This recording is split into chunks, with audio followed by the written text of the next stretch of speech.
बातमी पुण्यातून आहे। रेड अलर्ट नंतर पुणे जिल्हा आपत्ती नियंत्रण कक्ष आता सज्ज झालेला आहे। आपत्ती नियंत्रण कक्षामधून जिल्ह्याच्या परिस्थितीवर नजर ठेवली जाते। महत्त्वाची बातमी पुण्यामधून।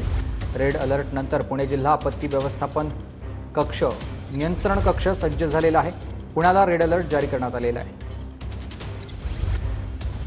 हवामान खात्याकडून पुणे जिल्ह्याला रेड अलर्ट जारी केल्यानंतर जिल्हा प्रशासन सुद्धा आता सज्ज झालेला आहे।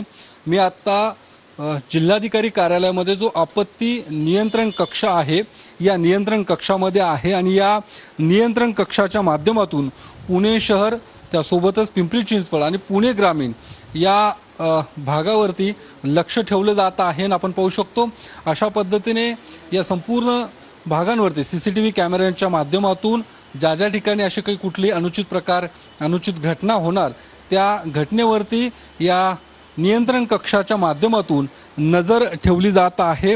अशा पद्धतीने पावसाचं प्रमाण सुद्धा वाढताना दिसतंय।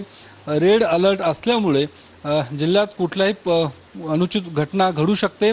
त्या पद्धतीने जिल्हा प्रशासनाकडून अशा पद्धतीचा हा नियंत्रण कक्ष या ठिकाणी तयार करण्यात आलेला आहे।